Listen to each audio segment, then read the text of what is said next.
이재명 후보는 조국 전 장관에 대해 잘못이 확인되면 충분히 책임을 져야 한다고 밝혔습니다. 앞서 조응천 의원도 중도층 마음을 얻으려면 조국의 강을 건너야 한다고 지적을 했는데요. 결국은 이 선거의 관건은 중도. 중도를 누가 마음을 얻느냐, 중도의 마음을 얻느냐인데 네. 그중에 예. 우리한테 주어진 과제 중에 큰 거는 결국은 조국의 강을 확실히 건넜냐. 다시 소환된 조국 사태, 대선에 어떤 영향을 줄까요? 이건 아까 이 의원님이 말씀하신 게 저는 정말 공감을 하는데 만약에 부동산 문제도 그렇고 조국 사태에 대해서도 그렇고 그때 당시에 비판을 조금이라도 했다면 혹은 약간 좀 유보적인 태도라도 보였다면 지금 하는 얘기들이 설득력이 있고 그 인정을 할 수가 있겠지만 야 내가 무슨 굉장히 그 지지도가 떨어지니까 갑작스럽게 조국을 소환한다든가 뭐 현 정부의 뭐 부동산 문제를 앞세운다든가 하는 것들이 얼마나 많이 설득력이 있을까라는 생각이 들고요. 또 하나는 모순적인 게 조국 사태, 조국 문제에 대해서는 뭐 작은 책임에 대해서도 다 책임을 져야 된다. 조국 장관은 이렇게 얘기를 하면서 정작 조국 수호대라는 그런 비난까지 받고 있는 그 열린민주당과는 뭐 합당을 하겠다. 이렇게 얘기를 하니까 어떤 주장이 진실인 거냐, 어떤 주장이 맞는 거냐 이런 부분에 있어서 그 설득력이 떨어질 수밖에 없지 않느냐 그런 생각이 드네요. 네, 그 점에 대해서는 뭐 반박하지 않겠습니다. 반박하지 않겠습니다. 이게 이 사과문을 보게 되면은 사과라는 건 간단하거든요. if나 bat이 없어야 돼요. 깨끗해야 됩니다. 근데 그게 아니라 주절주절 달아놨어요. 첫 번째는 검찰이 무리한 수사를 했다.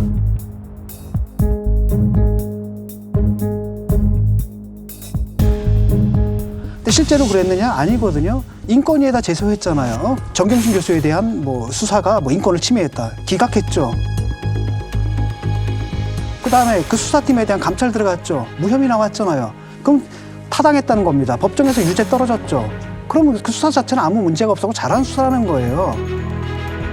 그런데 갑자기 무리한 수사 뭐 이런 얘기를 하고 있고 두 번째는 뭐냐면 그들의 허물은 사소한 티끌이다.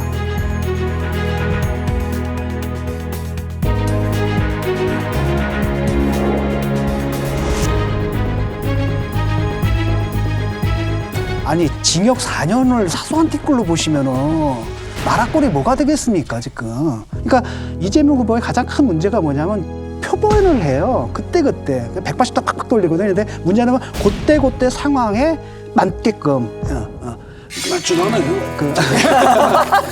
그러니까 그런 문제가 있기 때문에 진정성이라는 게 이제 없는 거고 이렇게 딱 보게 되면 아 또 잔머리 굴리네 이렇게 생각하는 근데 지난 4년, 5년 동안 저희가 무슨 얘기를 들었냐면 예를 들면 아 지금 이런 정책이 잘못돼 있지 않습니까? 이런 것들은 문제가 있네요라고 얘기하면 그 강성 지지자들이나 이런 분들이 뭐라고 그러냐면 그래서 이명박은 박근혜는 뭐 항상 그런 샵을 붙여서 그런 식으로 공격을 해왔단 말이에요. 그러니까 어떤 사안에 대해서 이것이 잘된 것이냐 잘못된 것이냐 문제가 있느냐 없느냐가 아니라 그래서 이명박 박근혜는 그러니까 너는 우리 비판하니까 너는 이명박 박근혜 지지하는 거야?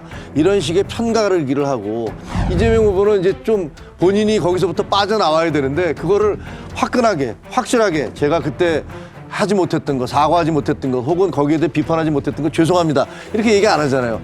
그 윤석열 후보의 장모나 부인이나 뭐와 이런 것들은 이렇게 문제가 있지만 라면서 토를 달아서 가는 거니까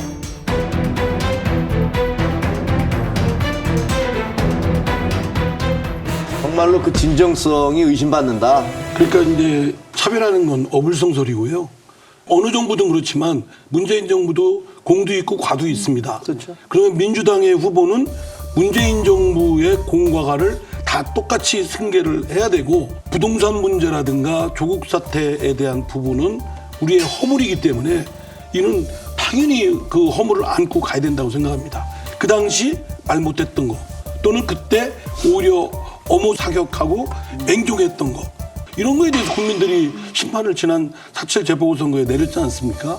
그러니까 그거는 뭐 빠져나간다고 해서 빠져나갈 수도 없는 것이고요. 오히려 빠져나가려고 용 써봤자 국민들은 비겁하게 볼 것이다.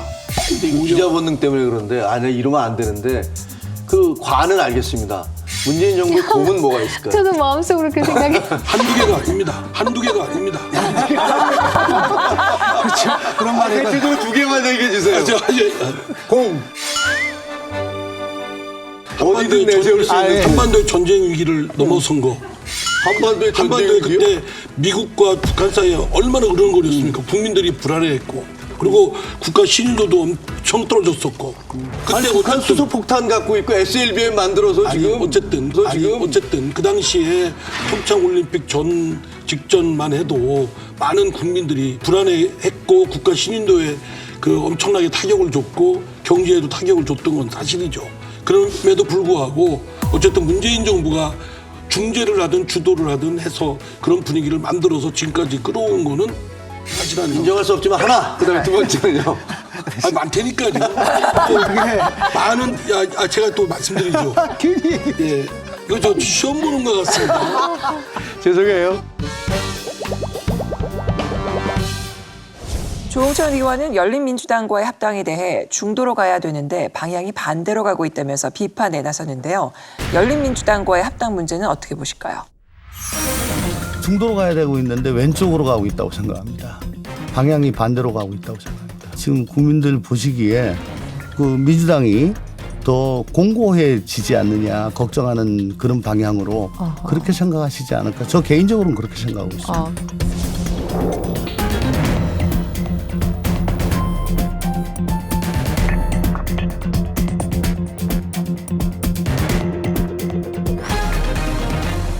저는 반대입니다.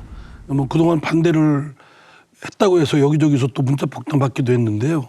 납득이 안 돼요. 저는 왜 그러냐면 정치 세력들이 꼭 필요에 따라서 자신들의 정치적 그런 이해관계나 정략적인 뜻 때문에 합쳤다 헤어졌다를 수없이 하는 걸 봤습니다. 열린우당이 국민들로부터 비판받고 뭐 지지도가 떨어지니까 또 막 해체하고, 근데 결국은 또 대통합민주신당이라서 그 나물이 그 밥이었거든요.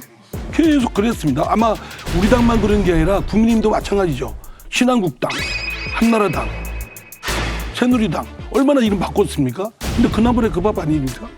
그런데 그런 어떤 대선을 앞두고 가만히 있다가 또 다시 합쳐야 됐다고, 특히 열린민주당하고 더불어민주당하고 합쳐야 된다는 그 명분에 대해서는 제가 더불어민주당 소속이면서도 너무 좀 무력감을 느끼는 겁니다. 물론 이제 논의의 시작이라고 합니다.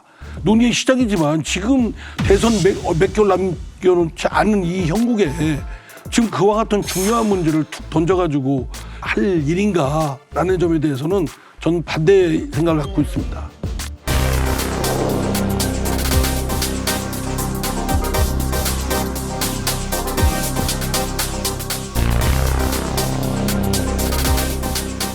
지금은 이제 뭐냐면 아마 이런 상황이거든. 안정적이지 못하거든. 이재명 후보 자신이 민주당의 주류가 아니었고 사실 친문도 아니었잖아요. 그래서 일단 집토끼를 다져야 되는 거고, 그다음에 경선 과정에서 이낙연 쪽 지지자들이 상당 부분 떨어져 나갔거든요. 그러니까 사실 중도 확장까지 생각을 못하고 어떻든 간에 집토끼 있죠.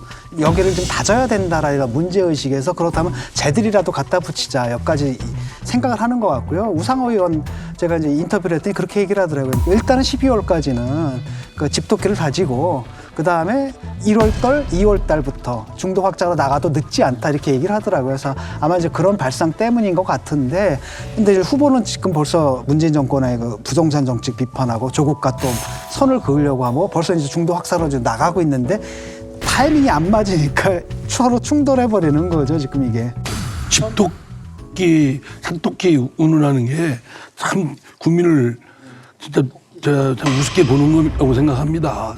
국민이 전체가 바라보시고, 국민들 물론 다양한 생각들을 갖고 계시는데 그 지지자들이나 국민들을 집토끼 운운하고 집토끼부터 우선 받고 그다음에 뭐 하자 이런 게 글쎄요. 진짜 그 정치인이 그런 생각, 그런 말을 함부로 하는 거가 매우 예의가 아니라고 생각을 합니다. 이 의원님, 만약에 이 의원님이 출마를 하시면, 대선에 출마하시면 당과 상관없이 반드시 찍겠습니다. 근데 사실은 당내 민주화나 당의 건강함이라는 건 사실은 이 의원님처럼 우리 자기 당내에서도 비판의 목소리를 낼 수 있는 그런 분들이 계셔야지 당이 건강해지는 거잖아요. 그런 측면에서는 국민의힘에서는 그런 의원들이 있는지 이런 부분들에 대해서 사실은 뭐 또 좀 생각을 하게 됩니다. 지금 이재명 후보가 뭔가 좀 대개혁 뭐 이러면서 선대위도 바꾸려고 하고 나름대로는 이제 이미지 쇄신도 하고 파란 잠바도 안 입더라고요. 굉장히 이미지적으로 좋은 이미지를 만들어내는데 열심히 노력을 하고 계신데, 근데 사실은 국민의힘의 입장에서는 그게 그렇게 간단하게 볼 문제는 아니라고 생각을 해요. 왜냐하면 국민들의 입장에서는 어쨌든 뭔가 좀 변화를 하려고 노력을 하는구나. 그리고 자기의 잘못에 대해서 얘기를 하고 있구나. 자기 당에 대해서도 뭐 조국에 대해서도 부동산 정책에 대해서도 얘기를 하고 있구나. 이런 느낌을 줄 수도 있거든요. 그래서 저는 국민의힘의 전략가들이 있다면 그거 그렇게 간단하게 생각해서는 안 된다. 이게 이제 변한다라고 하는데 오래 가겠어요, 그거. 왜냐하면 이렇게 변할 수 있는 상황이 아니거든요, 본질적으로는. 그렇기 때문에 이거 사실은 무늬만 변한다라는 걸 주는 거거든요. 근데 지금 어떻게 보게 되면 이재명 후보 입장에서는 그거라도 또 안 하면은 또 할 수 있는 게 별로 없어요. 그리고 뭐 그게 전혀 효과가 없다고는 생각은 안 하거든요. 근데 나름대로 어느 정도는 효과가 있겠지만 그게 이제 얼마나 가겠냐는 저는 거거든요. 일주일만 지나면 금방 드러나요. 제가 속한 이제 더불어민주당을 비롯해서 우리 한국 정당들의 큰 문제점은 일색이라는 겁니다. 단색입니다. 아까 말씀하신 대로 대통령을 중심으로 하든 당대표를 중심으로 하든 또는 대선 후보를 중심으로 모든 게 그렇게 색깔 터치를 딱 일색으로 해버립니다. 그런 다음에 뭐하냐? 맹종입니다. 다른 이견이나 비판 세력은 아예 공간에서 배제시켜버리죠.